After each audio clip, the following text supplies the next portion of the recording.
আসসালামু আলাইকুম। সবাইকে শুভেচ্ছা জানাচ্ছি। মাসুম মাহবুব দেখছেন ওপেন দ্য ইউটিউব চ্যানেল এবং মাসুম মাহবুব ফেসবুক পেজ। প্রিয় দর্শক,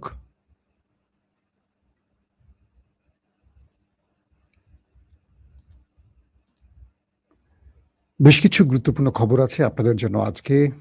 ডোনাল্ড ট্রাম্প এখন আছেন চীনে। যখন তিনি চীনে বসে শি জিনপিং এর সাথে গুরুত্বপূর্ণ হরমুজ প্রণালী নিয়ে আলোচনা করছেন, তখন হরমুজ প্রণালীতে কি সারপ্রাইজ দিল ইরান? দেখতে হবে, তাই তো? ২ নম্বর গুরুত্বপূর্ণ খবর, নিউ ইয়র্ক টাইমস মার্কিন গণমাধ্যম বলছে ডোনাল্ড ট্রাম্প চীন সফরের আগে তার পদত্যাগপত্র জমা দিয়ে গেছেন।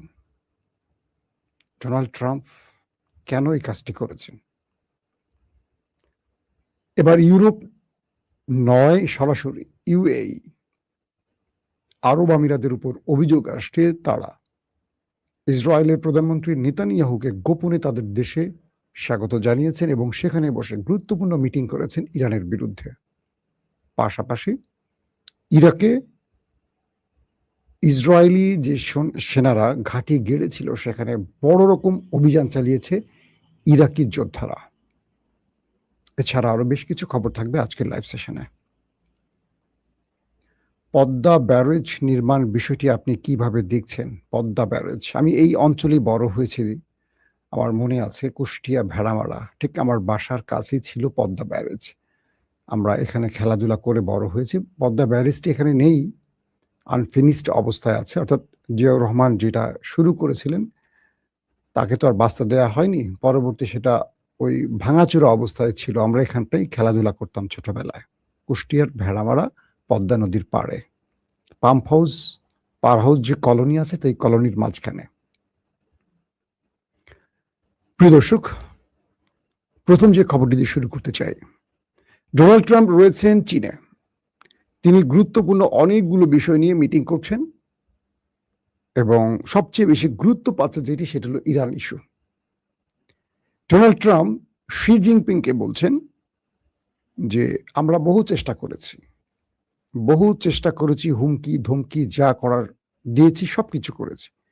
ইভেন আমি আমার সেনাদেরকে, এয়ারফোর্সকে, নেভিকে হরমুজ প্রণালীতে তলব করে নিয়ে আসছি। ইরান কোনো কিছুতেই আমার কথা শুনছে না। এখন আপনার কাছে মিস্টার শি, আমার দাবি আপনি হরমুজ প্রণালী ইরানকে বলে খুলে দেন। শি জিনপিং বলছেন আমি চেষ্টা করব। ট্রাম্প বলছেন আপনাকে অবশ্যই এই কাজটি করতে হবে। এই কারণে পুরো পৃথিবী স্থবির হয়ে যাচ্ছে হরমুজ প্রণালীর কারণে। বহু রাষ্ট্র বন্ধ হয়ে যাচ্ছে তার শিল্প কারখানা, গ্যাস এবং তেলের কারণে। এক একটা দেশ অন্ধকারের দিকে চলে যাচ্ছে। একটা হরমুজ প্রণালীর জন্য কোটি কোটি মানুষ সাফার করছে। শি জিনপিং বললেন অবশ্যই আপনি একটি ভালো উদ্যোগ নিচ্ছেন মিস্টার ট্রাম্প। আমি মনে করি হরমুজ প্রণালী খুলে দেওয়া উচিত ইরানের। তবে একটি শর্ত এখানে আটকে আছে, সেটি হলো আপনি তাইওয়ানে কি করছেন? আপনি তাইওয়ানকে স্বাধীন করার যে স্বপ্ন দেখছেন, এটা কি ঠিক? তাইওয়ান তো আমাদের। আপনি এক ইরানকে সামলাতে গিয়ে যে নাকানি চুবানি খাচ্ছেন মিস্টার ট্রাম্প, যদি তাইওয়ান ইস্যুতে আপনার বিরুদ্ধে চীন নেমে পড়ে, আপনি সেটা সামলাবেন কি করে? আপনি অভিযোগ করছেন ইরানকে চীন সাহায্য করছে, শুধু বলছেন সাহায্য করছে, তাই ইরানকে মোকাবেলা করতে পারছেন না। যদি চীন নিজে আপনার বিরুদ্ধে তাইওয়ান ইস্যুতে মাঠে নেমে যায়, আপনি মোকাবেলা করবেন কি করে? ট্রাম্প বলছেন এটা আমরা আলোচনা করে সমাধান করব। কিন্তু আপনি প্রথমে হরমুজ প্রণালীটাকে খুলে দেন। যখন ট্রাম্প চীনের শি জিনপিং এর সাথে এই আলোচনাগুলো করছেন, এর মধ্যে মিস্টার ট্রাম্পের কাছে একটা টেলিফোন আসে। তিনি একটু চেয়ার থেকে ঘুরে টেলিফোনটাকে ধরেন, ঠিক এইভাবে, অর্থাৎ খুব গুরুত্বপূর্ণ টেলিফোনটা আসে। তো গুরুত্বপূর্ণ টেলিফোন তো ধরতেই হয়। গুরুত্বপূর্ণ টেলিফোন মানে গুরুত্বপূর্ণ নাম্বার থেকে। মিস্টার ট্রাম্প যে খবরটি পেলেন সেই খবরটি হলো ইরান হরমুজ প্রণালীতে মার্কিন জাহাজকে টার্গেট করে মার্কিন অথবা মার্কিন মিত্র বা মার্কিন স্বার্থ সংশ্লিষ্ট জাহাজকে টার্গেট করে অ্যাটাক চালিয়েছে। ট্রাম্প ধরে নিয়েছিলেন যখন তিনি চীনের সাথে আলোচনা করছেন, বৈঠক করছেন, তখন ইরান হয়তো তাকে আজকে ছাড় দেবে, কিছু বলবে না, যেহেতু একটা আলোচনা চলছে। কিন্তু ইরান ট্রাম্পকে কি বার্তাটি দিল? তিনি যখন হরমুজ ইস্যুতে হরমুজ প্রণালী নিয়ে ট্রাম্প শি জিনপিং এর সাথে বৈঠক করছেন, ঠিক সেই সময়টিতে মার্কিন টার্গেট জাহাজকে, মার্কিন জাহাজ বা মার্কিন স্বার্থ সংশ্লিষ্ট জাহাজকে টার্গেট করে ইরান আক্রমণ চালিয়েছে। শুধু আক্রমণ চালায়নি, সেই জাহাজটিকে কমান্ডো স্টাইলে দখল করেছে এবং তারা তাদের সীমানায় নিয়ে চলে গেছে, অর্থাৎ ইরানের অঞ্চলে সেই জাহাজটিকে নিয়ে চলে গেছে। এই খবরটি পাওয়ার পর ট্রাম্প আকাশ থেকে পড়লেন, এটা কেমন ইরান, এটা কোন ইরান, এটা কি দেখছি আমি, যারা পৃথিবীর কাউকে তোয়াক্কা করছে না। আমার ধারণা ওই সময়টি ডোনাল্ড ট্রাম্পের চোখের সামনে যার চেহারাটা ভাসছে তিনি হলেন নেতানিয়াহু। তিনি মনে মনে ভাবছেন, এই বদলোকটা আমাকে যুদ্ধে নামিয়ে শুধু আমাকে নয়, পুরো আমার দেশটাকে ইরানের পায়ের কাছে এনে হাজির করেছে। কেন আমি তার বুদ্ধিতে যুদ্ধে নামলাম? কেন মার্কিন যুক্তরাষ্ট্রের বড় বড় বিশেষজ্ঞদের পরামর্শ নিলাম না? কেন পেন্টাগনের সামরিক কর্তাদের পরামর্শ নিলাম না? আমি কেন মোসাদ আর নেতানিয়াহুর বক্তব্য শুনে এই যুদ্ধে জড়িয়ে পড়লাম? যে আমি মার্কিন প্রেসিডেন্ট ডোনাল্ড ট্রাম্প ঢুকে পড়ছি এশিয়াতে, আমি এখন চীনের রাষ্ট্রপ্রধানের সাথে কথা বলছি, সেই সময় আমাকে এইটুকু সুযোগ না দিয়ে আমার জাহাজকে, আমার স্বার্থ সংশ্লিষ্ট বা আমার মিত্রদের জাহাজকে ইরান অ্যাটাক করতে পারে। এটা কেমন ইরান? এদের কি ভয় ডর নেই? এরা কি মৃত্যুকে ভয় করে না? ভাবছে ট্রাম্প। একবার কল্পনা করেন পুরো দৃশ্যটাকে আপনি, আমি যেভাবে বর্ণনা করলাম হয়তো পুরোপুরি এভাবে ঘটেনি, কিন্তু আমি বর্ণনাটা যেটা করলাম সিনারি তো এই। ডোনাল্ড ট্রাম্প যখন বৈঠক করছেন তখন হরমুজ প্রণালীতে ইরান অ্যাটাক করছে তাদের জাহাজে। ইরান কি বার্তাটি দিল এই অ্যাটাক থেকে? আপনি কি বুঝলেন? ইরান যে বার্তাটি দিল সেটি হলো, হেই ট্রাম্প, তুমি হরমুজ প্রণালীর সমাধান পৃথিবীর কারো কাছে করতে পারবা না, এক ঈশ্বরের কাছে যাও অথবা ইরানের কাছে আসো। ঈশ্বর তো ট্রাম্প বলে, আমরা তো বলি আল্লাহ। কারণ তুমি যে চীনের কাছে গেছো, সেই চীন তো সমাধান দেবে না। চীন আমার পার্টনার, বাণিজ্যিক পার্টনার। চীন আমাকে যে সহযোগিতা করছে সেটার বিনিময় করছে, ফ্রি করছে না।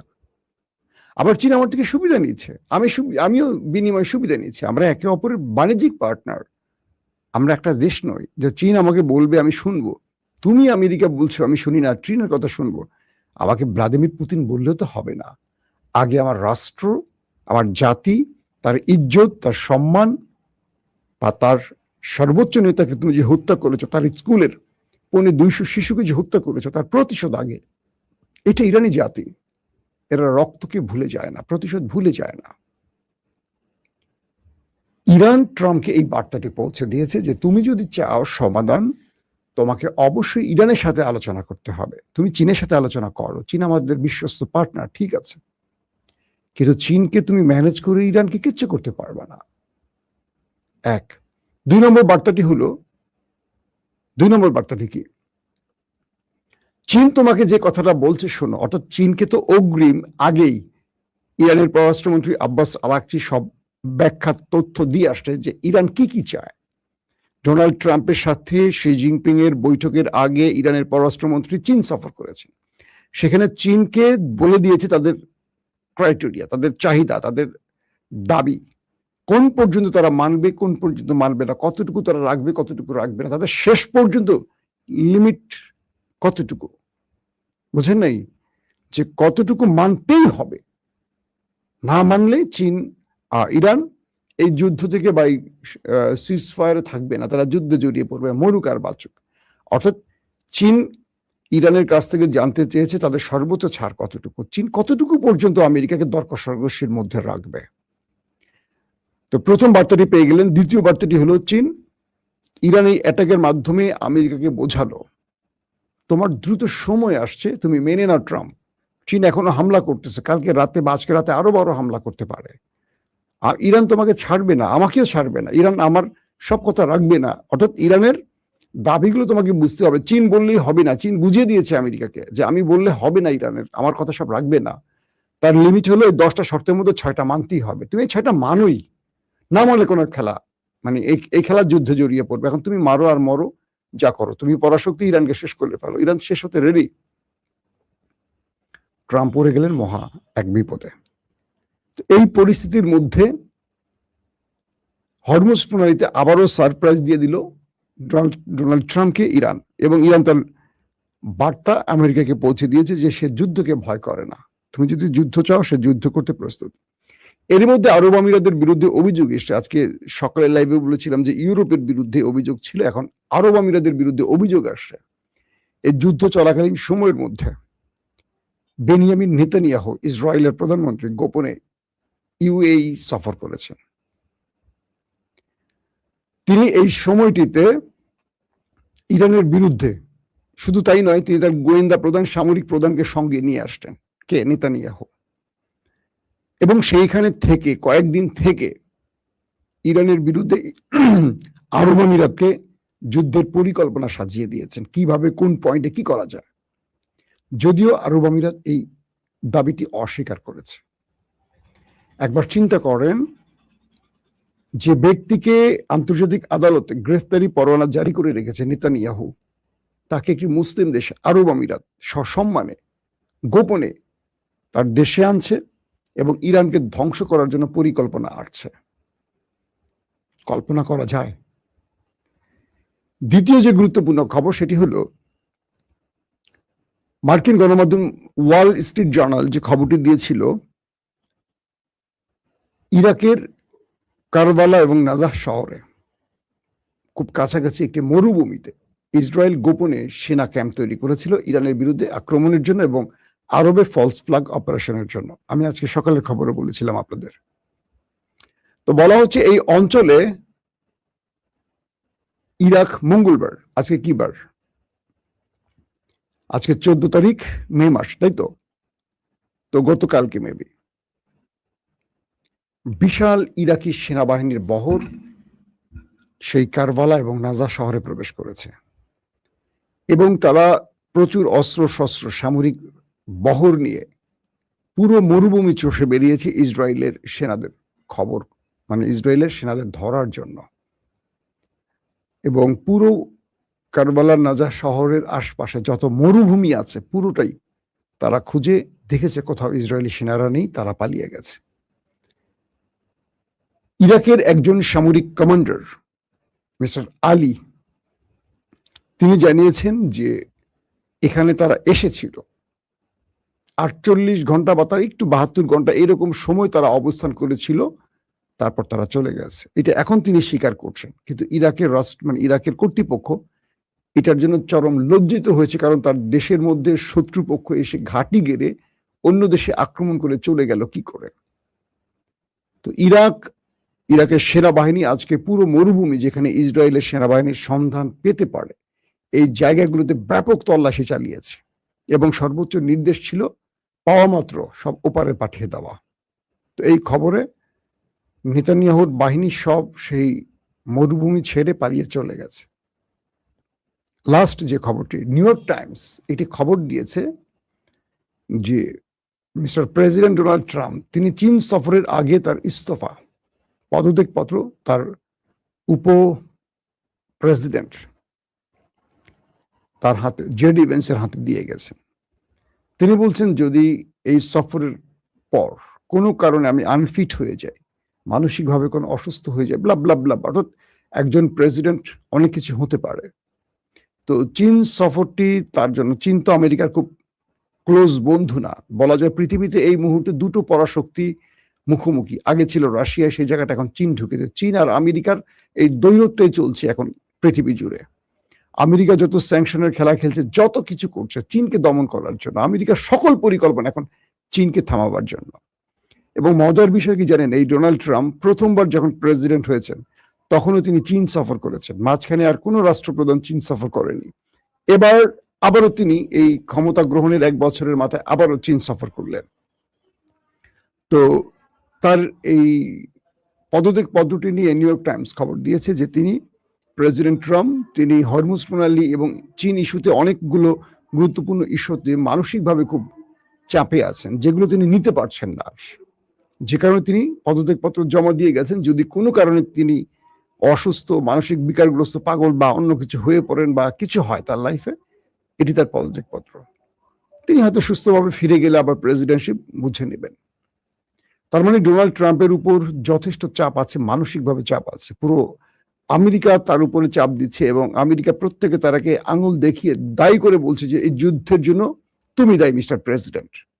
কারণ আজকে প্রথম লাইভে আমি আপনাদের খবর দিয়েছি যে মার্কিন যুক্তরাষ্ট্রের ডেমোক্রেটরা আজকে যে তথ্য ফাঁস করে দিয়েছে সেটা হলো ইরানের হাতে আমেরিকার 49টি যুদ্ধ বিমান ধ্বংস হয়েছে। 49টি, অথচ আমেরিকা একটা অ্যাডমিট করেনি, একটা স্বীকার করেনি। 49টি যুদ্ধ বিমানের দাম কত হতে পারে বলেন? কত বিলিয়ন মার্কিন ডলার হতে পারে? এবং বলা হচ্ছে যে ইস্পাহান অভিযানে সেখানে অনেক সামরিক যান, মানে এয়ারক্রাফট শুধু নয়, প্রচুর সেনা, কমান্ডো বাহিনীর সদস্য প্রাণ হারিয়েছে। এবং এটিও বলা হচ্ছে 10টি যুদ্ধ বিমান প্রায় ধ্বংস। এগুলোকে এখন মেরামত করতে প্রচুর অর্থ লাগবে। এবং মার্কিন রণতরীতে ইরান যে হিট করেছে সেখানেও অনেক সেনা এবং এয়ারক্রাফট ধ্বংসের খবর আসছে। তার মানে আমেরিকা স্বীকার করুক আর না করুক, আস্তে আস্তে এই খবরগুলো আসতে শুরু করেছে। তার মানে ইরানের কাছে আমেরিকার এই যুদ্ধ সুখকর নয়। আমেরিকা অনেক কিছু হারিয়েছে, শুধু ইরান হারায়নি, আমেরিকাও হারিয়েছে। তাহলে একবার কল্পনা করেন ইসরায়েলের ভেতরের কি অবস্থা। ইসরায়েলের ভেতর তো আন্তর্জাতিক গণমাধ্যম সেন্সরবিহীন কাজ করতে পারে না। যারা আক্রমণ হওয়ার পর ধ্বংসস্তূপের ছবি নিতে গেছেন তাদেরকে ইসরায়েল আটকে দিয়েছে, কাউকে গ্রেফতার করেছে, তাদের ভিডিও মুছে দিয়েছে। ইরান এই যুদ্ধে কি পরিমাণ দুই দেশকে ধোলাই চালিয়েছে, নিজে তো আক্রান্ত হয়েছে ইরান, এটা নিয়ে কোনো কথা বলার কিছু নাই। যে কারণে আমেরিকার যুদ্ধবিরতি ঘটিয়ে আবার নতুন করে যুদ্ধ ছড়াতে পারছে না। এখন চীনের দুয়ারে যাচ্ছে, এই দুয়ারে যাচ্ছে, সেই দুয়ারে। মার্কিন প্রেসিডেন্ট ইরানের ধোলাই খেয়ে চীনের দুয়ারে চলে গেছেন। এটা কল্পনা করার একবার স্বাভাবিকভাবে, যে যাই বলেন না কেন, কল্পনা করেন যে মার্কিন প্রেসিডেন্ট 1 দশক পর ছুটে গেছেন চীনের দুয়ারে, কারণ কোনোভাবেই তিনি পারছেন না এই যুদ্ধ বন্ধ করতে। তার মানে ইরান কোন ফর্মে আছে, পুরো শোয়েব আখতার স্টাইলে। শোয়েব আখতার যখন ফর্মে ছিল গুলির মতো বোলিং করতো, সামনে যে দাঁড়াতো কারো হেলমেট, কারো ব্যাট, কারো স্টাম্প উড়ে যেত, ব্যাট যাটা ঠেকাইছে ব্যাট ভেঙে 2 টুকরা হয়ে গেছে। যার হেলমেটে লাগছে মুখ দিয়ে নাক দিয়ে, বুঝতে পারছেন তো। আমাদের সৌরভ গাঙ্গুলি শেষ পর্যন্ত মাঠের বাইরে চলে গেছেন, ক্রিজেল স্ট্যাম্পে লাগছে, স্টাম্প উইরা উইকেট কিপারের পিছনে গিয়ে পড়ছে। তো ইরান এখন এই ফরম্যাটে আছে। ইরান খুব বড় শক্তিশালী দেশ বলছি না, কিন্তু ইরানের উপর কেন যেন মনে হয় আল্লাহর সাহায্য আছে এবং তারা যুদ্ধ কৌশলে আমেরিকাকে মোকাবেলা করতে সামর্থ্য হয়েছে। প্রত্যেকে ভালো থাকবেন। আল্লাহ হাফেজ।